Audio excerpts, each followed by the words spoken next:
La paix du Christ, ensemble avec nos pepsians, c'est grand prophéteur Chantal Isia avec YouTube channel Haïti Pamna. Moi ensemble avec nous encore pour occasion fête Purim que nous célébrons dans le 12e mois biblique. Eh bien, moi salue nous et moi bénis nous dans le très saint nom précieux de Yehoshua Hamashiach de Nazareth, qui c'est Messie Nazareth là, et moi mandé pour le grand Yehovah El Shaddai continuer garder nous, protéger nous, kembe nous, guider nous. Et moi prier comme ça dans le saint nom précieux de Yehoshua Hamashiach de Nazareth et dans l'unité du Saint-Esprit du Père et du Fils. Amen. Eh bien, Pepsian, moi pas ba nous en introduction qui trop parce que nous prenons le temps de tout lecture que m'bral faire yo. Eh bien, leçon nous doit apprendre pour faire Purim, c'est connaître que ennemi te fait plan pour tuer Madoché avec tout juif qui t'a vivre en Perse avec l'autre zone près yo. Nous te dit Babylone, tout ça c'est un gros territoire. Mais c'est ennemi avec tout petit qui mourit. Grâce à l'intercession, prière et jeûne Madoché à Esther, ça te sauvé juif yo. Et bien appelé Esther chapitre 3 à 10, parce que nous songeons dans fête Esther dans le 10e mois biblique là, en décembre, nous te li pour premier deux chapitres yo. Et bien fois ça n'appelé Esther chapitre 3 à 10. Et puis, n'a prié pour Haïti Pamna tout parce que c'est exactement c'est dans ça nous y qu'on y a là. Ennemi mettez avec colon noir en Haïti, a fait plan pour détruire nous, pour détruire malheureux, pour voler substance nous, pour voler toute ressource nous. Et bien avec ça n'a pris Somme 7, 9, 10, 70. Et puis, nous appelé livre Ecclésiastique chapitre 36, verset 1 à 7. Plan ennemi a monté en Haïti, il pas passé fois ça. Yehova pour lever camper pour nous. Il pour lever camper pour toute petite soyette yo. Il pour lever camper pour toute malheureuse yo, pour toute pauvre yo. Il pour lever camper pour Haïti tipal là. Alléluia. Et bien, avant de commencer, n'a fait prière que Yehoshua te montre nous. Alléluia, il était sous terre. Papa nous, Yehovah, le grand El Shaddai qui saint, qui était en haut dans le ciel là, c'est pour yo respecter non ou, c'est pour yo reconnaître c'est ou qui wa, c'est pour wa yo moun retourner sous terre. C'est pour volonté ou faite sous terre tant qu'on dans le ciel là. Pen nous besoin chaque jour, ba nous li jodi ya. Pardonner ça nous fait ou tant qu'on nous pardonner mon qui fait nous qui choy. Pas quitter nous prendre un piège, mais délivrer nous avec ça qui mal. Parce que c'est au même seul qui wa, c'est au même seul qui gagne tout pouvoir, c'est au même seul qui mérite compliment pour tout temps. Amen, alléluia. Nous invoquer Saint-Esprit qui fait Pentecôte là pour lui tomber sous moi, pour lui tomber sous tout côté mi là dans chambre là. Pour lui tomber sous toute écriture biblique, sous toute prière nous pour le faire, pour lui prendre contrôle moins de la tête aux pieds, pour lui bouler tout ça pas bon dans moi qu'on a là de la tête aux pieds, alléluia, pour lui bloquer tout plan que l'ennemi a fait qu'on a là, pour lui bloquer, annuler, révoquer, alléluia. Nous demander pour lui sanctifier moins, pour lui purifier moins, alléluia, pour lui nettoyer moins, spécialement bouche moins toute parole ça, pour lui mettre onction pâle dans toute Bible lecture m'bral faire là yo, dans toute prière somme m'bral faire là yo pour lui mettre action parle pour lui, action parle sur yo, alléluia. Et nous demander pour Saint-Esprit du feu prendre côte là, alléluia, tomber sur nous même tout qui va écouter parole ça, parole biblique ça yo, parole divine ça yo, pour lui envelopper nous, pour Saint-Esprit du feu envelopper nous, pour lui prendre tout contrôle de nous, pour lui inspirer nous. Nous prions comme ça dans le saint nom précieux de Yehoshua Mashiach de Nazareth. Nous invoquons tout sang précieux, pur, fort et puissant Yehoshua Messie Nazareth là, pour lui envahir de la tête aux pieds, pour lui envahir Bible toute lecture, toute prière, pour lui prendre contrôle de la tête aux pieds, pour lui mettre en action partout, pour envahir nous tout nous même cap côté prière ça yo, nous même cap côté parole divin ça yo, pour envahir nous tout, pour envahir Haïti pam de la tête aux pieds. Alléluia. Pour annuler, révoquer tout plan que nous a taillé sur Haïti qu'on y a là. Yo pas prêt ici, c'est pour tout plan yo échoué. Tout y a fait pour Haïti tomber là-dedans, c'est yo même ennemi pas qui pour tomber là-dedans. Alléluia. Nous prions comme ça dans le saint nom précieux de Yehoshua HaMashiach de Nazareth et dans l'unité du Saint-Esprit du Père et du Fils. Amen. Eh bien, Pepsi, on a commencé avec Esther, chapitre 3. Aman sorti pour faire touyer juif yo. Quelque temps après ça, roi Assyris mette yon homme qui te rele Aman dans yon gros position. Li nomme chef sous tout l'autre chef dans pays ya après roi. Aman sa te petit Amedata, moun famille roi Agag. Roi passe l'ordre pour tout employé gouvernement li mette à genoux, baisser tête yo jouk à terre devant Aman pour montrer gens yo respectel. Tout employé yo te fait ça vrai, excepté Madoché qui te de refuser faire bagay comme ça. L'autre employé yo mande Madoché pour qui ça li tap désobéi l'ordre roi te bay la. Chaque jour yo te derrière pour te conformer. Mais li te refuse écouter yo. Li explique yo se juif lié, li pas capable baisser tête li jouk à terre devant Aman. C'est comme ça, monsieur yo al di Aman ça pour yo ouais si li pas tap di Madoché rien. Le Aman ouais Madoché te de refuser ni mette à genoux, ni baisser tête li jouk à terre devant li la passé, li offisqué. Le li vin connaît même se juif Madoché te ye, li fait l'idée c'est pas Madoché seulement la pini. La organise pour touyer dernier crasse juif qui dans pays roi Assyris là. Le ça, roi Assyris tap marché sous 12 ans depuis li tap gouverné. Dans premier mois Nisan, Aman mande yon divino fel konnen qui joue ak qui mois qui pi bon pour le faire ça te vle faire. C'est comme ça yo tombé sous 12e mois Adar. Le ça, Aman al di wa. Mon wa, gen yon ras moun ki gaye nan tout pays wap gouverne yo. Yo tout partout nan mitan pep yo. Men yo viv à part. Mes pa yo pa même ak mes lot pep yo.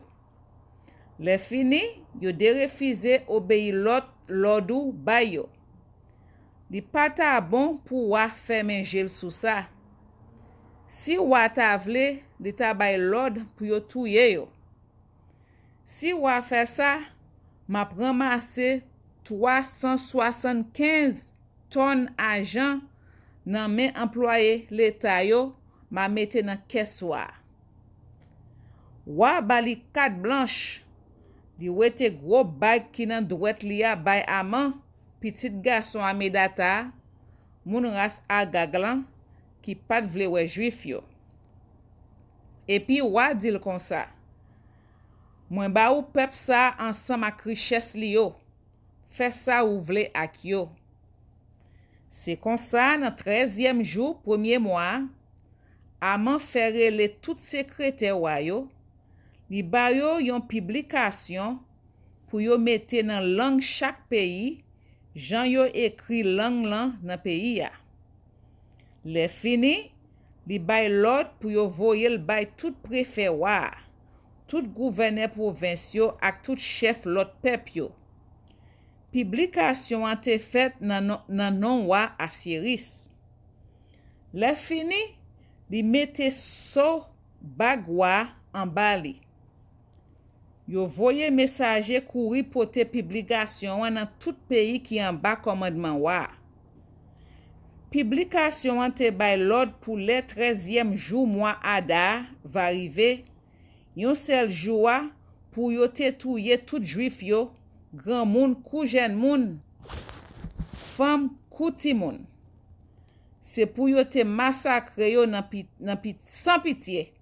Le fini, pour yo te piller tout bien yo. Yo voye yon copie publication dans chaque province avec l'ordre express pour yo te fait tout le monde connaît pour yo pare koyo pour jou ça. D'après l'ordre, messager yo couri porter message là dans toute province yo. Yo publié nouvelle là tout dans la ville Souz, capitale là. Toute la ville Souz te tête en bas. Wa même te chita ak bois ak aman. Esther chapitre 4. Mardoché mande Esther fait kishoy. Le Mardoché prend nouvelle tout ça qui t'a passé, ça te fait la peine en pile. Li chire rat sou li, li mette yon rat sac en haut li, ak san di fe sou tête li, li prend la ri pour li. Li tap rele, li tap plein bien fort. Li rive devant portail palais. Li pa entre parce que moun pa gen droit entre en dan kaywa ak rat sac sou yo. Dans toute province yo, tout partout, côté yo te publié l'autre droit, c'était une grosse affliction pour juif yo. Yo fait gêne, yo tap crié, yo tap plein. En pile là dans yo mette rat sac sou yo, yo couché dans san di fe. Les servantes Esther yo ensemble ak domestique confiance li yo al di li sa, Mardoché tap fait, ça te bouleverse li en pile. Esther voye bon rat bay Mardoché pour li te ka wete rat sac la sou li. Mais Mardoché de refuser. Lè sa, Esther rele attache yon nan domestique confiance wa te bali pour service li.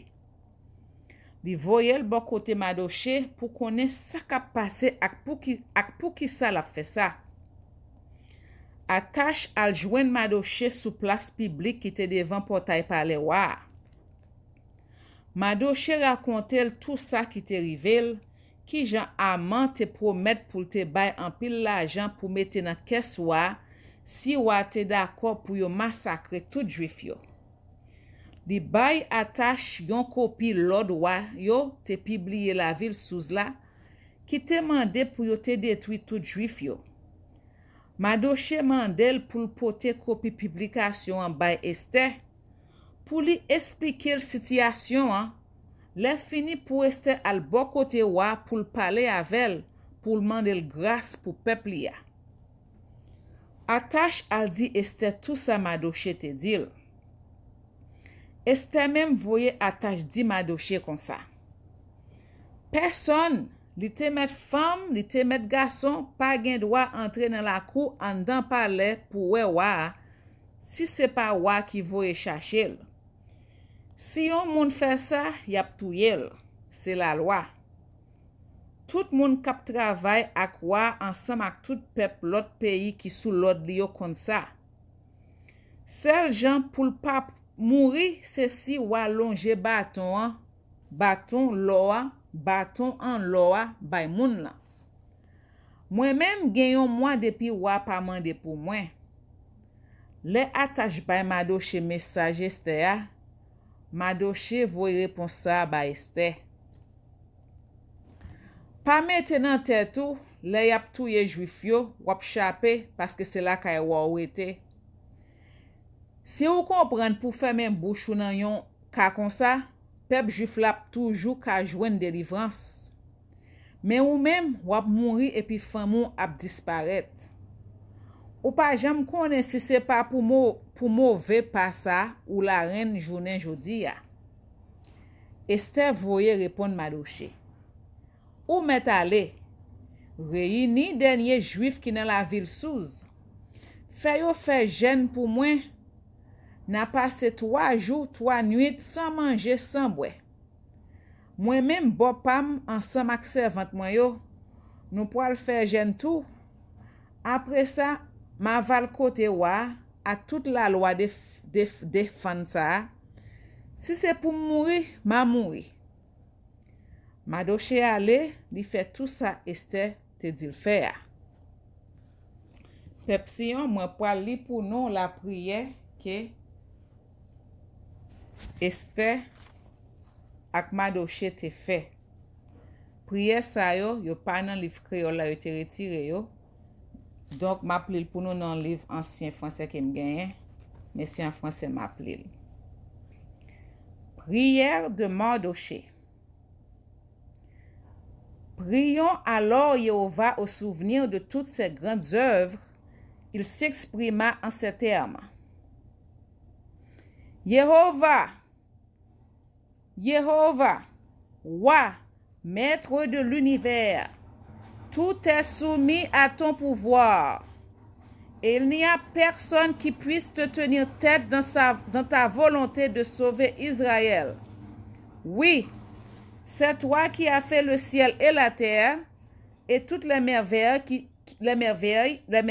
qui sont sous le firmament. Tu es le maître de l'univers et il n'y a personne qui puisse te résister, Jéhovah. Toi, tu connais tout. Tu le sais, toi, Jéhovah. Ni suffisance, ni orgueil, ni gloriole ne m'ont fait faire ce que j'ai fait. Refuser de me prosterner devant l'orgueilleux amant. Volontiers, je lui baisserai la plante des pieds pour le salut d'Israël.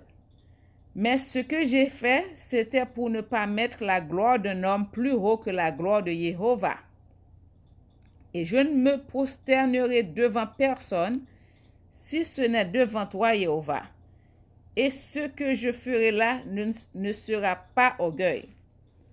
Et maintenant, Jéhovah Dieu, roi, Dieu d'Abraham, épargne ton peuple, car on machine notre ruine. On projette de détruire ton antique héritage. Ne délaisse pas cette part qui est ta part, que tu t'es racheté de la terre d'Égypte.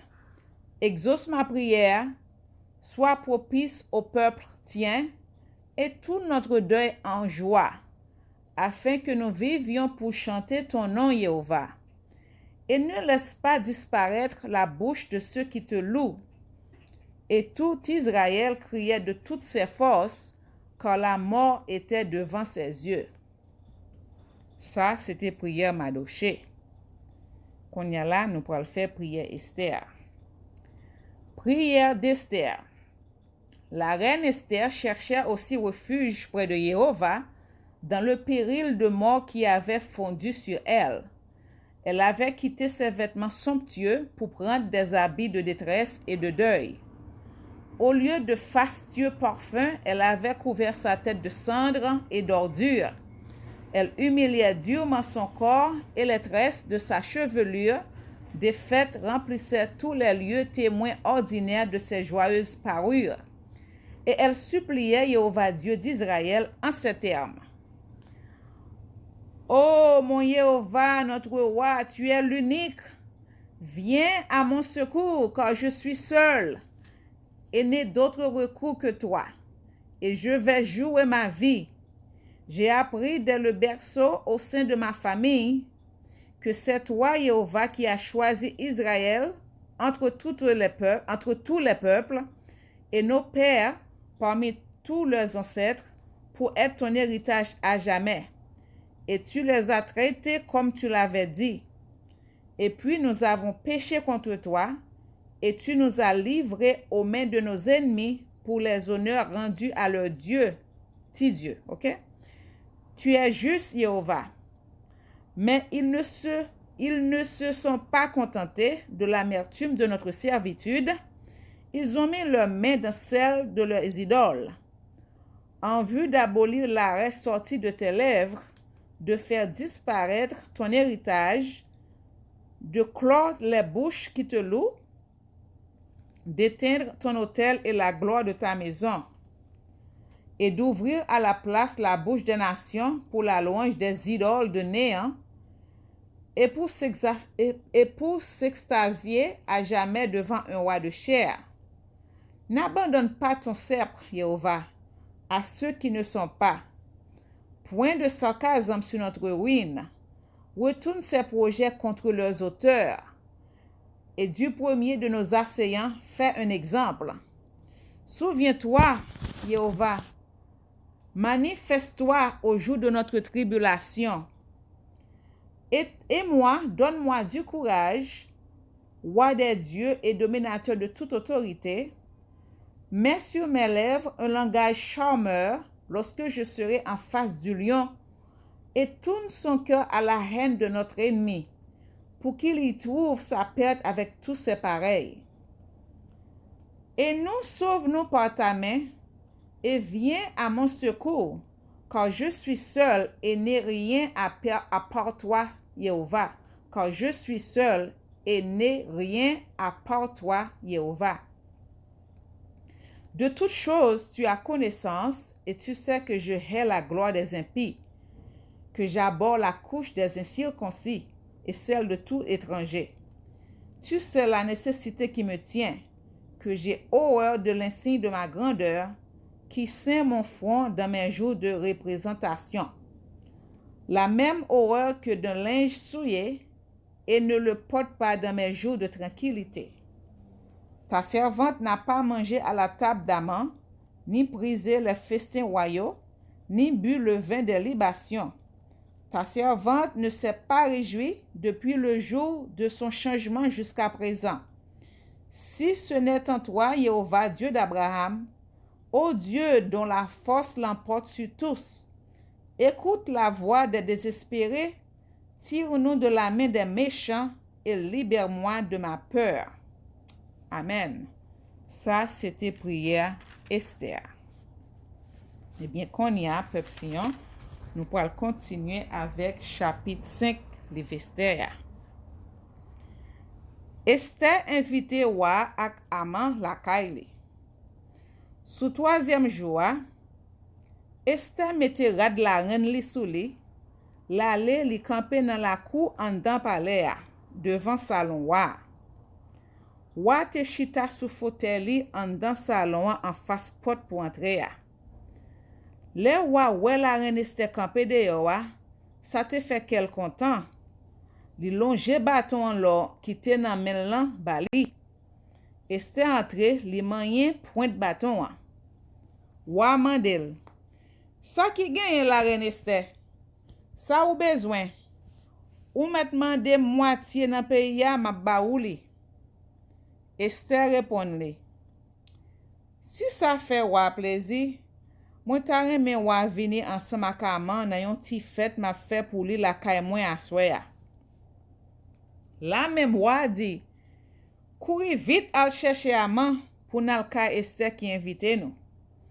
C'est comme ça, roi aller nan ti fête Esther te fait pour lui ensemble ak Aman. Pendant yo ta bois di vin, roi mande Esther comme ça. Dim sa ou vle ma ba ou li. Ou te met mande moitié nan pays ya ma ba ou li. Esther répond li dit comme ça. Esther répond, li dit comme ça. Ça m besoin, ça m ta mande ou. Si roi content avem, si c'est plaisir li pour li bam ça m vle ya, pour li faire ça ma mande le faire, moi ta remen roi ensemble ak Aman vini demain la kay mwen pour yon lot ti fête m'a fait pour li ensemble ak Aman. Laisse ça m'a dit mon roi ça m besoin. Aman fait plan pour touyer Madoché. Jou ça, Léa m'a sorti nan fête là, li te content. Li ta pri ak tout moun. Mais lè li rive bo portail palais, li wè Madoché pa même fait yon rimay leve lè la passé. Li mauvais en pile sou Madoché. Mais li pa kite moun wè ça, et puis la lakay li. Lè fini, li fait chercher zanmil yo, et puis li mande madame li Zérès pour li vini tout. Aman commence parler devant yo. Li di yo Jean li riche, Jean li gen l'argent, combien petit garçon li genyen, Jean wa te monte le grade, li te mette le chef en haut tout l'autre chef ak tout l'autre monde k'ap servi dans gouvernement. Le fini, li di, sa ki pi red la reine Esther fait fête pour wa, qui laisse ou quoi li invite. Moi-même assez, personne encore. Mais li invite m pour demain encore. Mais tout ça pas dit rien. Tout autant ma wè juif yo rele Mardoché a chita nan pa pot pale wa. Lè sa, Zeres madame li ak tout zanmil yo dil kon sa. Pou ki sa ou pa fè yo kampe yon poto 75 pieds wote nan la kou la kayo? Demain matin, wa mande wa pou yo pren Mardoché nan poto wa. Après ça, wa val nan fête la ak ke kontan. Aman wè c'était un bon l'idée yo te bali la, li fè kampe yon poto 75 pieds wote nan la kou la kay li. Esther chapitre 6. Wa fè rele vive Mardoché. Même jour lan nuit sa, wa pat ka dormi. Li fè yo pote archive gouvernement kote yo te écrit tout ça qui te passé nan pays wa nan tan longtemps. Li fè yo li la dan pou li. Nan sa yo li ya, te gen yon portion kote yo te raconte ki Jean Mardoché te découvri complot de nan domestique confiance wa, Bigtan ak Teresh ki tap fè poste devant chamwa te monte pou yo assassine wa. Wa mande, ki sa yo te fè pou Mardoché lè sa? Ki sa yo te bali pou sa? Mesye ki te la observi wa repon, yo pat fè rien pou li, non? Wa mande, ki les nan chef yo ki nan la kou pale ya? Lè sa Aman te fè kantri nan la kou pale ya.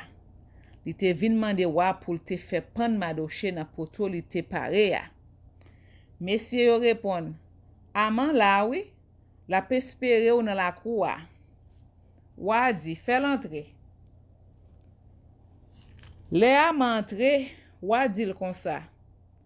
Ki pi bel bagay mta fè pou yon moun mwen ta remen remersye pou servis li ran mwen. Aman di nan kel, pa gen lot moun wa ta remen remersye pase mwen mem. Epi li di wa, yon moun ou ta remen remersye pou servis li ran nou, e ben, fè yo pran yon nan bel radou kon mette sou ou yo, potel bay moun sa. Pran chwal ou kon monte ak tout couronne lan sou tèt li. Chwazi yon nan pi go chef ou yo, fèl al abye moun sa ak radwa. Le fini, la fèl monte sou chwal lan, epi la promenen lan tout la vil la sou place publique la. Pendant yap mache kon sa, chef la va di bien fort, men ki jan wa remersye moun pou servis yo ran li. Le sa, wa di Aman, kouri al cherche rad la ak chwal la, epi wa fè tout sa ou di la pou Mardoché, nom juif la. Wa jwen ni chita bo potay pale ya, pa bliye anyen nan sa ou te di fè ya. Aman pran rad la ak chwal la, li mette rad la sou Mardoché, li fè Mardoché monte sou chwal la, epi Aman promenen sou place publique la. Pendant yap mache kon sa, li tap di bien fort pou tout moun tande, men ki jan wa remersye moun pou servis yo ran li. Apre sa, Mardoché tounen bo potay pale wa. Aman même kouri al la kay li bouche figil si telman li te wont. Li raconte madame li ak tout zanmil yo, tout sa ki te rivel. Le fini, Zeres madame li ak zanmil yo ki te gen bon kompran dil kon sa. Si Mardoché si yon juif vre, koun ya ou pap ka fel anyen, ou komanse pedi piye devan, ou met certain se li kap kraze ou. Zanmil yo tap pale toujou, le domestique confiance wa yo rive vin chache Aman pou l'ale tout suite nan fête Esther te pare ya. Esther chapitre 7. Yo pan Aman. Wa te al nan fête la reine Esther ya ankor ansam ak Aman. Pendant yo tap bwe di vin, wa mande Esther tankou premier jour. Dim sa ou vle map ba ou li. Ou te met mande moitié nan peyi ya map ba ou li. Esther repon li, si wa kontan avem, si se plezi li, pour li ban mwen sa m vle ya, tant pri, sauve la vim ensemble avec la vie pep mwen. C'est ça, c'est mwen mande ou. Parce que yo vend nous, moi-même ensemble avec tout pep mwen, pour yo ka massacrer nous, touye nous, disparaître nous net. Si c'est vend yo te vend nous pour faire nous tourner esclave, moi pas ta di rien, moi pas ta déranger pour ça assez. Mais moun qui pa vle wè nou an, pa jam ka remplacer pet la fè ya. Wa Siris mande la reine Esther. Ki moun ki permet li gen li de fè bagay kon sa? Kote moun lan? Esther répond li. Moun ki pa vle wè nou an, moun ka persécuté nou an, c'est Aman méchant sa. Aman de carré, li prend tremble devant wa ak la reine nan. Wa leve bot tabla bien mauvais. Li soti deyo al nan jardin palais ya. Aman te konen wa ta pral pinil pou sal fe ya. Li rete pou mande la reine lan fe pal. Aman te fek penche kol sou divan Esther ya pou mande l pardon. Le wa tourne, entre, soti nan jardin ya. Le wa we sa li di. Kounye a pa nom lan soti pou li fe kade jak sou la reine Esther, la devan jem, nan mi tan la kay mwen. Wa poko fin pale, nek konfians yo gen tan kouvri tet Aman. Yon la dan yo ki te rele Abona di kon sa. Aman te même gen tan fe kampe yon poto nan la kou la kay li pou te pan Madoche ki te sauve la vi wa. Poto wa gen 75 pieds haute. Wa bay l'ordre pour yo pan Aman la dan. C'est comme ça yo pan Aman nan poto li te pare pour Madoche ya. Après ça, kole wa tombe. Esther chapitre 8. Wa bay juif droit défendre tête yo. Même jou ça, wa Asiris prend tout bien Aman yo, nom ki pat vle wè juif yo. Li fait la reine Esther cadeau. Esther fait wa konnen Madoche se famille li. Depuis le sa Madoche te gen droit paraître devant wa. Wa we te bag li te reprend nan men Aman li bay Madoche li. Esther même mette Madoche responsable tout bien Aman yo. Après ça, Esther al parler ak wa encore. Li lage kol nan piel ak prier. Ap crier. Après ça, Esther al parler à quoi encore? Li lage kol nan piel ap crier. Li mandel pou l'fè ki choy pou krase vie complot Aman. Moun la race Agaglan te monte sou do juif yo. Wa longe baton loa ba Esther. Esther leve epi li di. Si sa fe wa plezi, si wa kontan avem, si se yon bagay li ka fe, si mwen fè wa plezi, tant pri, écrit yon lettre pour révoquer l'ordre Aman, petit Amedata, moun la race Agaglan te bay, puis yo te touye, dernier kras juif tout partout, dans pays wa, mwen pap karete kon sa pou mwen malè sa tombe sou moun pep mwen yo, pou mwen yap touye tout famim yo. Wa Asiris di Esther ak Madoche kon sa.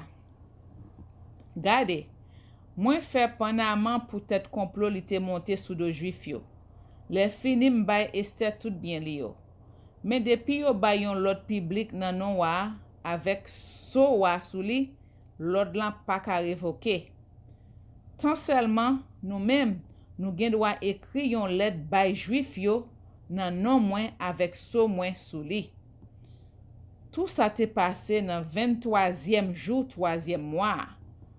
Mois suivant, Madoche fait chercher tout secrétaire yo. Li di yo tout ça pour yo mette dans lettre pour yo voyer bay juif yo, bay gouverneur yo, bay préfet yo ak lot chef pep yo dans tout 127 provinces yo, depuis pays l'Inde rive pays l'Éthiopie. Le yo te écrit pour chaque province yo nan lang yo, da let yo te écrit pour chaque province yo nan lang yo, d'après Jean yo écrit lang nan pays ya. Yo écrit lettre pour juif yo nan lang pa yo, d'après Jean yo écrit lang pa yo à tout. Madoche fait écrire let yo nan non wa, et puis li mette so wa sou yo. Yo remet let yo bay messager pour te ale. Messager yo te monte sou chwal yo te pran nan ekiri wa. D'après ça qui te nan let yo, wa te bay tout juif yo permission pour yo te organize yo nan chaque la ville pays ya, pour yo te ka défendre tête yo. N'importe moun l'autre nation qui t'a attaqué yo, ak zam nan n'importe province, c'est pour yo correspondre ak yo, c'est pour yo massacrer yo ensemble ak madame yo ak petit yo. C'est pour yo touye yo net ale. Les fini pour yo prendre tout bien yo. C'est ça pour juif yo fait dans toute province pays wa Asiris là, dans 13e jour 12e mois, qui vle di mois Adar. Dans chaque province, c'est pour yo te considérer let la tant kou yon loi. C'est pour yo te publier pour tout le monde te ka connaît ça qui la dans. Juif yo même te pour pare pour yo te tirer revanche yo sous l'ennemi yo jou ça. Jean wa te bay l'od la, messager yo monte sous chwal wa yo kouri pote let yo ale. Yo te marché fait konnen l'od wa dans la ville sous capitale la tout. Madoche soti ki te pale wa, li te gen yon bel rad bleu et blanc, tan kou rad wa sou li, yon gros couronne l'or sous tête li ak yon manteau couleur violette sous épaule li. Tout moun la ville sous te content, yo t'a fait fête. Pour juif yo même c'était yon gros soulagement. Yo te content, yo t'a fait fête, c'était yon bel bagay pour yo. Dans toute province yo, dans chaque la ville yo, tout partout côté yo te li let wa te voye ya, juif yo passe jou ap fait fête. Yo te content, yo fait réception, yo bay manger, en pile moun l'autre nation fait yo juif le ça. En pile moun l'autre nation fait yo juif le ça parce que yo te paix juif yo en pile. Eh bien peuple kon ya mwen pou li pour nous qui ça décret wate balan qui ça li te dit, mais nous connaît yo retire dans livre créole là, c'est un livre ancien français qui m'a appelé pour nous.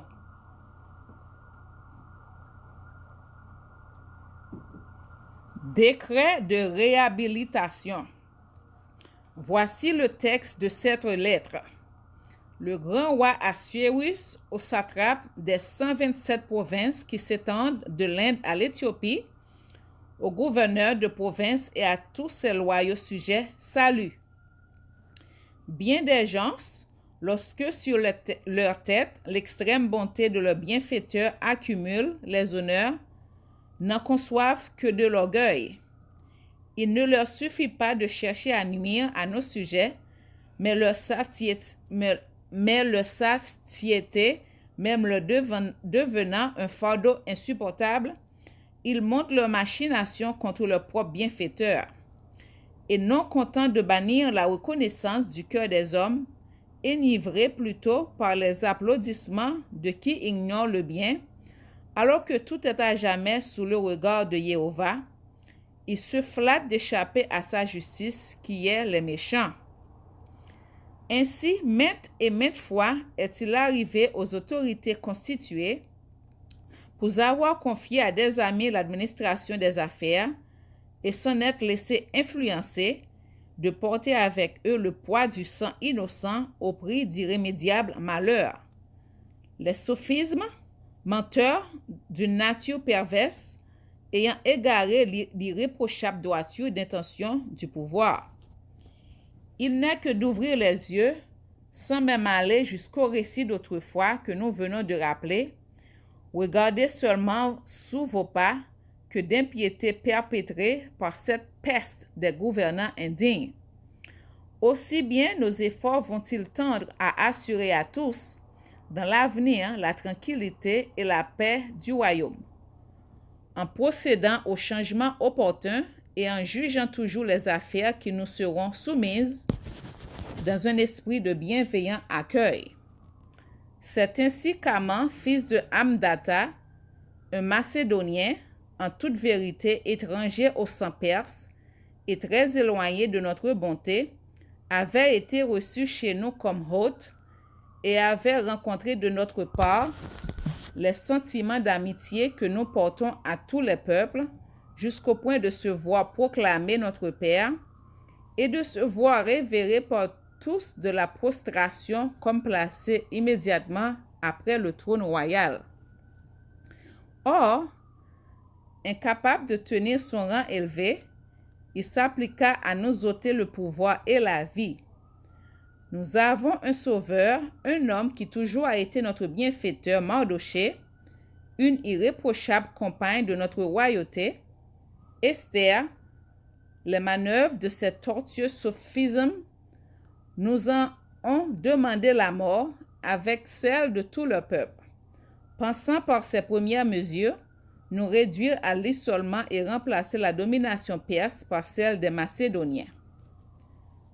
Mais nous, loin de trouver en ces Juifs voués à la disparition par ce triple scélérat des criminels, nous les voyons régis par les plus justes des lois. Ils sont les fils du Très-Haut, du grand Dieu vivant, à qui nous et nos ancêtres devons le maintien du royaume dans l'état le plus florissant.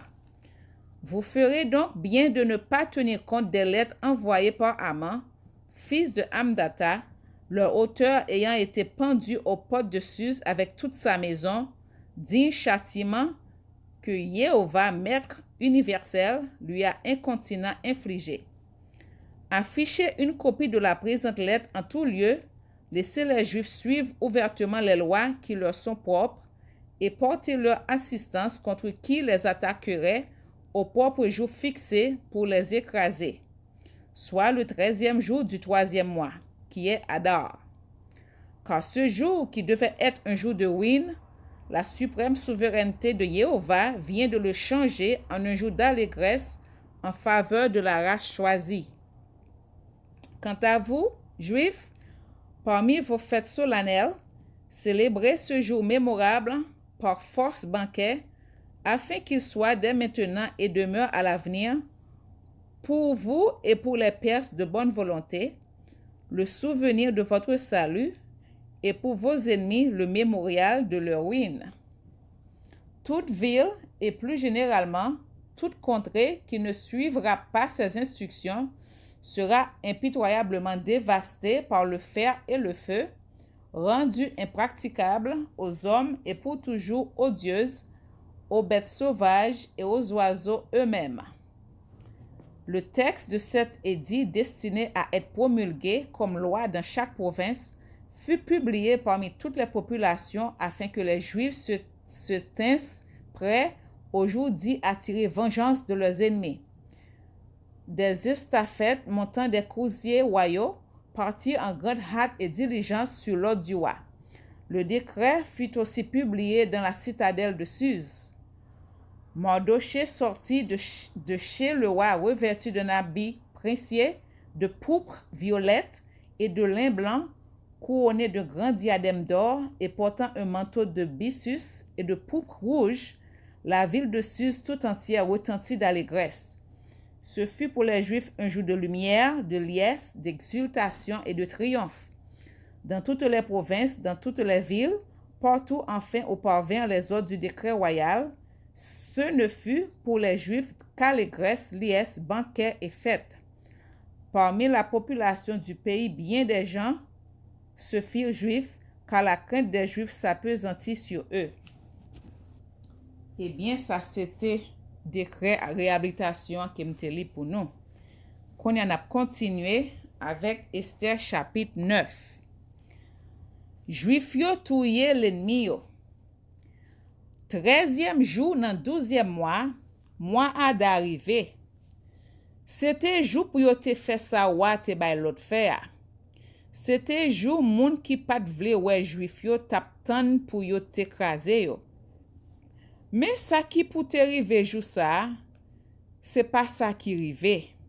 C'est juif yo qui crase moun qui te raï yo. Dans toute province pays ou Assyris là, juif yo réunis dans quartier yo dans chaque la ville. Yo organise yo pour yo attaquer tout moun qui te vle faire yo mal. Personne pat ka kembe tête ak yo. Tout moun te paye yo. Sa ki pi red, tout gouverneur yo, tout préfet yo ak tout employé l'État yo dans toute province yo te pran pour juif yo. Parce que yo te pe Madoché en pile. Dans tout pays ya, tout moun te konnen Jean Madoché te yon grand nègre dans palais wa. Chaque jour li te vin gen plus pouvoir. Juif yo tombe sous tout l'ennemi yo ak tout épée, ak kout épée. Juif yo tombe sous tout l'ennemi yo ak kout épée. Yo touye yo, yo massacre yo. Yo fait ça yo vle ak moun ki pat vle wè yo. Dans la ville sous capitale la même, yo touye, yo massacre 500 moun. Nan moun yo touye yo te gen 10 petits garçons aman yo. Pachandat, Dalphon, Aspata, Porata, Adalia, Aridata, Pamashta, Arisaï, Aridaï ak Vaizata. C'était petit garçon aman yo. Petit Amedata, moun ki pat vle wè juif yo. Men juif yo pat pran anyen la kay moun yo. Jou sa, yo fè wa konen juif yo te touye 500 moun dans la ville sous capitale la. Wa di la reine Esther kon sa. Dans la ville sous ase, juif yo touye 500 moun. Nan moun sa yo te gen 10 petit garçon aman yo. Nou pa bezwen mande sa yo fè nan province yo. Ki sa ou vle kon ya? Ma ba ou li, dim ki sa ou vle m fè map fèl. Esther répond li. Si sa fè moun wa plezi, li tabay juif ki nan la ville sous yo autorisation pour demain yo fè même jan yo te fè jodi ya. Le fini pour yo prendre cadavre 10 petit garçon aman yo sous place publique. Wa bay l'ordre pour yo fè sa vrai. Yo fè publication dans toute la ville sous. Et puis yo prendre cadavre 10 petit garçon aman yo sous place publique. Dans 14e jour moun Adar. Juif la ville sous yo réuni encore et puis yo touye 300 moun dans la ville là. Mais là ça tout, yo pas prend rien dans affaire moun yo. Dans province yo même juif yo te organise yo pour défendre tête yo. Yo fè l'ennemi yo ba yo la paix. Yo touye 75 000 moun ki pat vle wè yo. Mais yo même tout yo pat prend rien dans affaire moun yo. Tout ça passé dans 13e jour mois Adar. Nan demain qui vle di nan 14e jour mois, juif nan province yo pat touye yon moun encore. C'était jour yo tap fait fête, jour yo tap prend plaisir yo. Mais juif la ville sous yo te prend 2 jours. 13e jour ak 14e jour nan mois Adar pour yo te touye l'ennemi yo. Nan 15e jour mois, yo pat touye yon moun encore. C'est jour ça, yo te fait fête. C'est jour ça, yo ta prend plaisir yo. C'est peut-être ça, juif k'ap vive nan ti bouk yo, ki gaye nan toute province yo, prend 14e jour mois Adar, pour yon jour fête, pour jour pour faire que yo content. Jour pour yo pas travail. C'est jour ça, yon voye cadeau bay lot. Journée qu'est content. Madoché fait écrit tout bagay sa yo. Le fini li voye lettre bay tout juif qui te nan province pays wa Asiris la. Kit yo te près, kit yo te loin. Li voye di yo pour yo te toujours prendre des jours sa yo, 14e ak 15e jour nan mois Adar, pour jou fête chaque l'année. Se jou sa yo juif yo te fait l'ennemi yo ba yo la paix. C'est moi ça, situation an te changé pour yo. Yo te suspend gen la paix. Ke yo te content. Yo pas découragé, yo t'a fait fête. C'est pour yo te marqué jou ça, tant kou jou pour faire fête à gros réception. Jou ça, c'est pour yo voye cadeau yon bay lot, c'est pour yo bay pauvre yo cadeau tout. C'est comme ça juif yo prend habitude mette jou ça yo a pas. Jean yo te commencé faire là. D'après ça Madoché te écrit yo. Aman petit garçon Amedata, moun la race Agag, moun ki pat vle wè juif yo, te fè l'idée disparaître yo. Li te mande yon divino fèl konen ki jou ki ta pi bon pour détruire yo, pour massacrer yo. Men le Esther al di wa sa, ou bay yon l'autre. C'est comme ça malheur amant t'a paré pour juif yo, c'est sous propre tête li tombe. Yo pan ni li ni petit garçon yo bien haut sous place publique. C'est peut-être ça yo les jou fait ça yo Purim, d'après yon mot ancien qui veut dire chance. Comme ça, d'après ça qui te nan let Madoche te voye ba yo a, les fini peut-être ça yo te wè qui te rive yo. Juif yo marqué date ça pour yo toujours faire fête jou ça yo. Yo prend engagement pour petit yo ak petit yo ak pour tout monde qui t'a vle faire yo juif pour chaque l'année les de jou ça yo rive pour yo toujours faire fête Jean Madoche te écrit là. Yo bay l'ordre pour tout juif yo dans toute branche famille, dans toute la ville, dans tout pays toujours songer jou ça yo pour yo faire gros fête les ça. Depuis ça qui là kounye jou ras la vakaba. C'est pour juif yo marqué jou chance ça yo pour yo pas jamais oublier yo. Les fini pour petit yo ka toujours songer jou ça yo. Après ça, la reine Esther, petite fille Abikaïla, mettait tête ensemble avec Madoche, li écrit yon lettre pour dire Jean li d'accord. C'est comme ça li bay premier lettre Madoche te écrit sous jou chance sa yo plus force toujours. Yo voye lettre la bay tout juif dans 127 provinces pays ou Assyris la. Lettre la te mande pour juif yo te vive à keposé sans faire compte. Les fini li mande yo pour ni yo ni petit yo pour yo toujours fêter jou chance sa yo les date l'arrivée. Jean Madoche ak la reine Esther te bay l'ordre la. Même Jean yo te suivre l'ordre yo te bay pour faire jeûne et puis pour yo te lever main yo dans ciel pour plein so yo.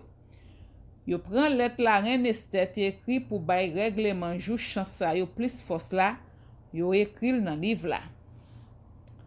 Esther, chapitre 10. Madoche te sel chef après roi. Roi Assyris te bay l'ordre pour tout monde qui rete dans pays ya, ata moun nan zile yo, pays yon l'argent, payer yon l'argent. Yo écrit tout ça roi te fait dans gros livre histoire roi, pays Medi ak pays Persio. Yo dit tout bel bagay li te fait, Jean li te yon vanyan garçon. Yo bay tout ti détail sous Jean li te rive mette Madoche dans gros place ça. Madoche nom juif la te sel chef après roi Assyris. Tout juif parel yo te respectel, yo te remel en pile. Li te travail en pile pour bien peuple la. Li te vle pour tout moun nan race juif la vive à keposé. Alléluia. Eh bien peuple Sion, ça c'était livre Esther, chapitre moi te dit que m'ta pli pour nous yo. Eh bien ça c'est histoire ça. Konya, moi pour faire prière parce que c'est dans même ça Haïti. Nous connaît ennemi, nous connaît qui est-ce qui l'ennemi yo Babylone ak tout sous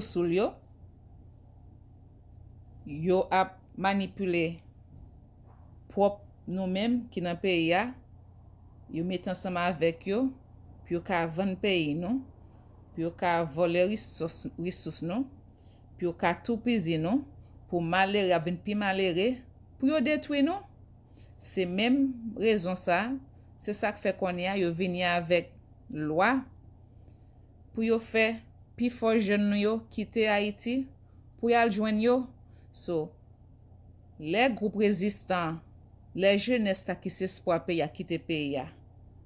Donc yo même y a seul chef pour yo prendre toute ressource nou yo pour yo faire ça yo vle, pour yo mettre moun pa yo sous pouvoir pour yo changer toute loi nou yo, toute constitution nou pour faire ça yo vle. Eh bien, c'est peut-être ça n'a fait somme ça yo. N'a pli 4 sommes, somme 7, 9, 10, 70 avec Ecclésiastique chapitre 36 verset 1 à 17. Alléluia. Alléluia.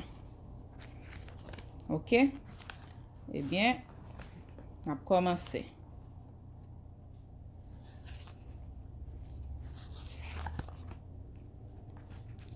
Psaume 7.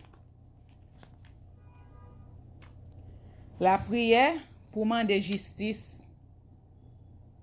Jéhovah, bon Dieu, nous, c'est dans nous même, nous mettons toute confiance, nous, délivrez-nous, pas quitter nous tomber dans le même monde qui a persécuté nous, yo.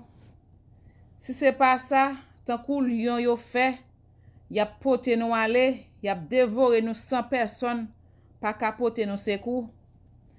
Jéhovah, bon Dieu, nous, si nous te fait bagay ça yo vrai, si nous te fait yon moun mal, si nous te agi mal ak moun qui fait nous bien, si nous te persécuté l'ennemi nous sans raison, ou mettre quitter l'ennemi possible nous, jou li mette main sous nous, ou mettre quitter yo marcher sous nous, ou mettre quitter yo traîner non nous dans la boue. Jéhovah, levez-nous, mettons en colère, levez, prends position contre l'ennemi nous yo qui fin déborder. Levez-nous, vin porter nous secours, parce que c'est justice ou n'a cherché. Semble toute nation bon côté ou, rete dans ciel là, gouverner yo tout, ou même Jéhovah, ou c'est juge tout monde. Tant pour Jéhovah, fait nous justice, parce que nous marcher droit, nous innocents. Fait méchant yo suspend fait mauvais bagay. Tant pis, bay moun qui marche droit yo force. Ou c'est un bon Dieu qui pas nan parti pris. Ou connaît toute l'idée moun gen nan tête yo ak tout sentiment qui nan cœur yo. C'est bon Dieu qui défense nous. Li délivre tout monde qui marche droit. Jéhovah c'est un juge qui sans parti pris. Li toujours condamner méchant yo. Si yon moun pas changer la vie li, Jéhovah filer épée li, la pare banzali pour le viser. Jéhovah pare zam sa yo pour le touyer li. La saisi ak flèche li yo pour simendi fait. Gade Jean méchant gen mauvais l'idée dans cœur li. La fait plan pour faire moun mal. La plaide bay menti. Li fouye un gros trou bien fond dans terre. Le fini c'est lui même qui tombe là-dedans li. C'est comme ça mal li te paré pour l'autre monde, c'est sous li tombe. C'est propre méchanceté qui tourne contre li. Nous-mêmes, n'a dit Jéhovah merci pour justice li. N'a fait louange Jéhovah qui en haut dans ciel là. Alléluia. Psaume 9. Merci Jéhovah pour justice. N'a fait louange ak tout cœur nous Jéhovah. N'a raconté toute belle merveille yo. C'est ou même qui fait nous chanter, c'est ou même qui fait que nous content. Jéhovah qui en haut dans ciel là, n'a chanté louange. Paraît ou paraît, l'ennemi yo fait bac, yo prend tremblé, yo tombé, yo mouri. Tant kou yon juge qui sans parti pris, ou chita sous fauteuil ou fait nous justice, ou défendre cause nous. Ou régler moun l'autre nation yo, ou détruire méchant yo, ou effacer non yo net pour tout temps. Pas gen l'ennemi encore yo fini net. Ata la ville yo ou vide à terre. Pas gen rien pour faire moun songer yo encore. Mais Jéhovah, c'est walié pour tout temps. Li mette fauteuil là pour faire justice. Li gouverne tout bagarre avec justice. Li juge tout monde sans parti pris. Moun y a pesé yo. C'est bon côté Jéhovah, yo joine protection. C'est là yo joine yon côté pour yo cacher les yon entraille. Moun qui connaît Jéhovah, y a mette confiance nan ou parce que ou pas lage moun k'ap chercher ou. On fait louange Jéhovah k'ap gouverner sous monde Sion. On fait toute nation yo connaît ça li te fait. Jéhovah songe moun k'ap souffri yo. Li pa oublier rel malheureux yo. Li pini moun qui fait yo mal, alléluia. Gen pitié pour nous Jéhovah. Gade nan ki misère moun qui rayi nous yo mette nous. Vin sauver nous, pas quitter nous mourir Jéhovah. Pour nous camper devant moun la ville Jérusalem yo, pour nous dire yo pour qui ça n'a fait louange. N'a content net parce que ou te délivré nous. Moun l'autre nation yo fouye yon gros trou, c'est yo même qui tombe là-dedans li. Yo tan yon pelin, c'est pied yo qui prend là dans li. Jéhovah fait yo connaît qui moun niye, li juge yo sans parti pris. Sa méchant yo fait a tourner contre yo. Tout méchant yo gen pour mourir. Tout monde qui bliye gen Yehova gen pour mourir tout. C'est pas tout temps yo ka bliye moun ki nan misère. C'est pas tout temps yo ka wete espoir moun ki nan l'affliction.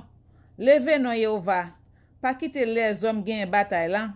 Menez moun l'autre nation yo vin juger devant ou. Fait que yo kase Yehova. Fait yo connaisse moun ase yo ye. Alléluia. Psaume 10. La prière pour demander secours. Pour qui ça ou rete loin comme ça Yehova? Pour qui ça ou cache corps comme ça, les nou nan ka?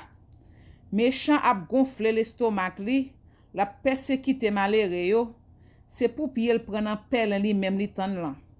Méchant ap vante tête li, pour mauvais l'envie li gen nan tête li, l'ambition fait parler mal, li vire do ba Yehova. Méchant tellement gen l'orgueil, la plaide dit, Yehova pa pinim, pas gen bon Dieu. C'est ça, c'est méchant mette dans tête li. Tout ça li fait toujours marcher bien. Li pas comprendre jugement Yehova yo. La mépriser l'ennemi yo. La dit nan kel, rien pas ka branen. Nou pas jam nan problème. Toute parole li c'est madichon, c'est menti, c'est tromper moun. Li chaud comme ça pour parler moun mal, pour dire gros mots. Li cache kol nan ti bouk yo, la paraît tan innocent yo, pour touye yo en cachette. La veille moun ki sans défense, li ambiske kol tan kou yon lion nan cachette li couche la tan malere yo, li pran yo nan perlen li traîne yo pote ale, li baisse li koupi kol, malere yo tombe nan mel, méchant di nan kel. Bon Dieu pas pour occuper bagay comme ça, li ferme gel, li pas jam wem. Levez non Yehova, vin sauver nous. Bon Dieu, pas oublier moun y a pesé yo. Qui jan méchant fait ap mépriser bon Dieu. Jouk pou li di nan kel li pa pini moins. Mais ou marque tout bagay. Ou connaît souffrance ak la peine les hommes. Ou toujours pare pour aider yo. Moun qui sans défense yo, c'est nan men yo lage cause yo. Parce que ou toujours aider moun qui sans papa. Krase pouvoir méchant yo. Pouvoir moun ka fait mal yo. Fait yo rendre compte pour ça yo fait. Jouk yo disparaître net devant Jéhu. Yehova, c'est wali ye depuis tout temps, ak pour tout temps. Moun lot nation yo gen pour disparaître dans pays li ya. Alléluia, c'est ça. Moun lot nation yo gen pour disparaître dans pays li ya. Alléluia. Moun lot nation yo gen pour disparaître dans pays li ya. Moun étranger qui Haïti, ti pam nan ka fait complot puis yo vinn voler ressources non, yo gen pour disparaître dans pays ya. Alléluia. Nous déclarer ça. Alléluia. Dans le nom saint précieux Yeshua Mashiach de Nazareth et dans l'unité du Saint-Esprit du Père édifié, nous déclarer ça. Moun notre nation, moun nation Babylone, yo qui dans pays Haïti konya là, yo gen pour disparaître dans pays ya. Alléluia. Yehova, wa koute moun qui soumet devant le yap la prière, wa ba yo courage, wa tande rel moun yap pese yo, rel ti moun qui sans papa yo, wa fait yo justice. Comme ça, les hommes qui fait ak poussière pas capable faire moun payer encore. Alléluia. Psaume 70.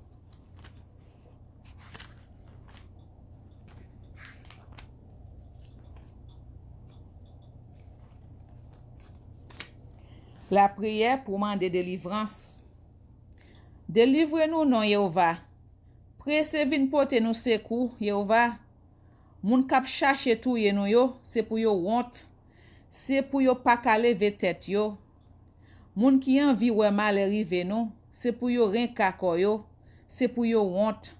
Moun kap longe droit sou nou yo, c'est pour zésisman pran yo si tellement yo honte. Mais tout moun qui vin joindre nous, c'est pour yo content, c'est pour yo faire fête. Tout moun qui reme jon délivre yo a, c'est tout temps pour yo di, Yehova gen gros pouvoir. Pour nous-mêmes, nous c'est pauvres malheureux, sans secours nous yé. Mais ou même, presse vin délivrer nous. C'est ou qui tout secours nous. C'est ou qui toute délivrance nous. Presse non yo Yehova. Alléluia. Eh bien, qu'on y a Pepsi, moi pour aller pour nous.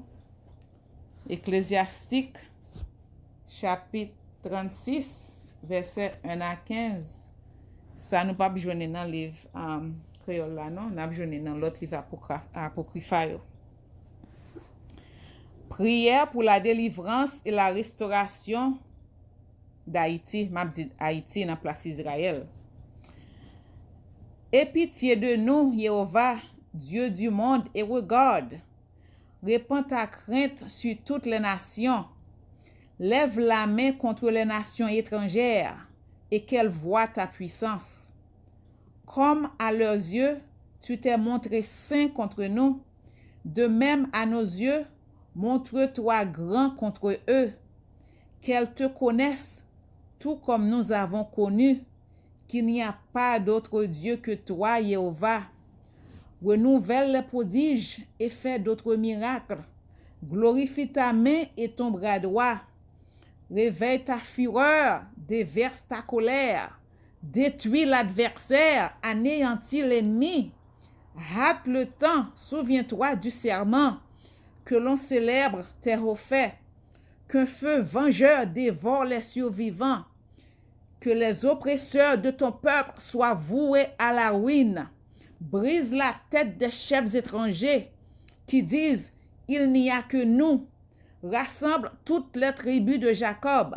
Rends-leur leur héritage comme au commencement. Aie pitié, Jéhovah, du peuple appelé de ton nom, d'Israël, Haïti, dont tu as fait un premier-né. Aie compassion de ta ville sainte, de Jérusalem, le lieu de ton repos. Alléluia. Remplis Sion de ta louange et ton sanctuaire de ta gloire. Rends témoignage à tes premières créatures. Accomplis les prophéties faites en ton nom. Donne satisfaction à ceux qui espèrent en toi. Que tes prophètes soient trouvés véridiques. Exauce, Jéhovah, la prière de tes serviteurs, selon la bénédiction d'Aaron sur ton peuple, et que tous sur la terre reconnaissent que tu es Alléluia, que tu es Jéhovah, le Dieu éternel. Amen. Alléluia. Eh bien, Peuple Sion, ça c'était lecture biblique et prière pour occasion 12e mois Adar, que c'est dans mois ça nous fêter fête Purim. Alléluia.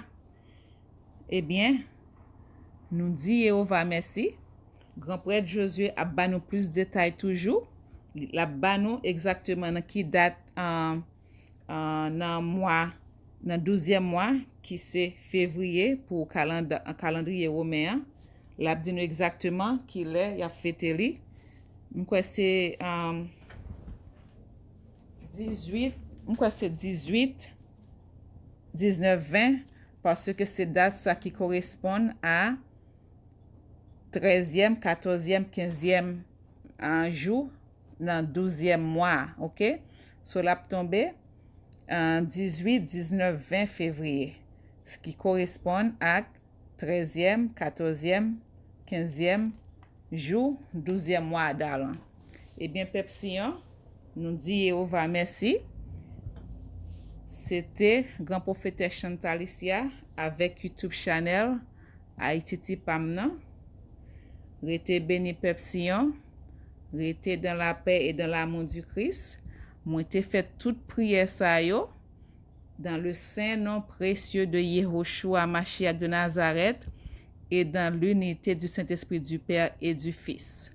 Songez abonner, cliquez tout, cliquez like, partagez, commentez sur YouTube channel Haïti Pamna. Jéhovah béni nos Peuple Sion, restez béni, restez dans la paix du Christ.